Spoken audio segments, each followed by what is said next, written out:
আমার SSC result দিছে, result দেওয়ার পরেই মিথুন আঙ্কেল, তারপর আমাদের যে মাননীয় প্রধানমন্ত্রী তারেক রহমান, ওনার পক্ষ থেকে মিথুন আঙ্কেল আসছে, আমাকে ফুলের শুভেচ্ছা দিছে, মিষ্টি খাওয়াইছে, তারপর আমাকে আরও উপহার সামগ্রী দিছে। আসলে এটা বলে বোঝানো যাবে না যে এই খুশি হয়েছি, কারণ কেউ তো আমাদের পাশে আছে, কারণ এই সময় কেউ থাকতে চায় না, তাও মিথুন আঙ্কেল আসছে প্রধানমন্ত্রীর পক্ষ হয়ে। তার জন্য আমি মিথুন আঙ্কেল এবং প্রধানমন্ত্রীকে আমি আমার আন্তরিক শুভেচ্ছা জানাচ্ছি। তিনি যেন আরও আমাদের সাথে থাকে। ওইটা তো অবশ্যই আমি মিস করতেছি, কারণ আজকে আব্বু থাকলে হয়তো এই আমেজটা আরও অনেক বেড়ে যেত। হয়তো দেখা যেত বাসায় আর কি মিষ্টি কোথায় রাখবে আব্বু, ওইটা তোলপাড় লেগে যেত যে এত মিষ্টি আনতো। সেটা আসলে এখন আব্বু নাই, আব্বুর কোনো খোঁজ পাওয়া যায়নি, সেটাই। আম্মুই অফিস করে অনেক কষ্ট করে আমাকে বড় করছে ছোটোবেলা থেকেই।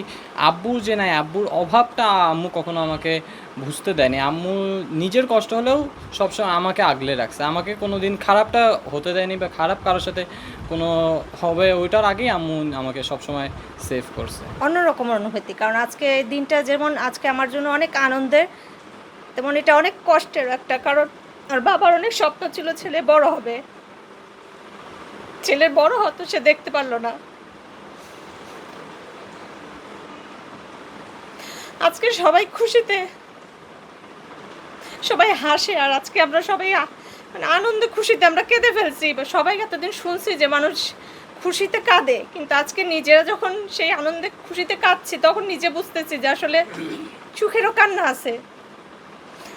কিন্তু যে কষ্টটা আমরা এখনো বয়ে বেড়াচ্ছি, আমরা জানি না আসলে এই কষ্টটা আমাদের কবে শেষ হবে। এবং আমি সবসময় ওকে যেই উৎসাহটা দিতাম যে তুমি পাশ করো, তাহলে তোমাকে তারেক রহমান তোমাকে ফুলের শুভেচ্ছা পাঠাবে, তোমাকে দেখা করবে তোমার সাথে, এটা হচ্ছে একরকম ওদেরকে উৎসাহ দেওয়া।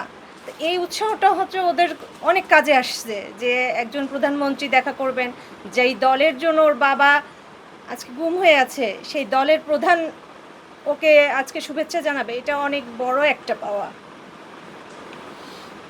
আর মিথুন ভাই তো সবসময় আমাদেরকে আজকে থেকে না, একদম ছোট থেকে আমাদেরকে বাচ্চাদেরকে দেখে আসছে। আজকে সেই যে বাচ্চা ছিল তার এই বয়সী এইটুকু, আজকে তার সমান দাঁড়ায় গেছে। তার সময় অনেক চলে গেছে, কিন্তু আমরা যে ছবিটা নিয়ে দাঁড়াই সেই ছবিটা ওই একই জায়গায় একই রকম আছে, ছবিটার কোনো পরিবর্তন হয় নাই। ওর বাবার চেহারার আজকে আমাদের কাছে ওই একই জায়গায় এসে আটকে আছে।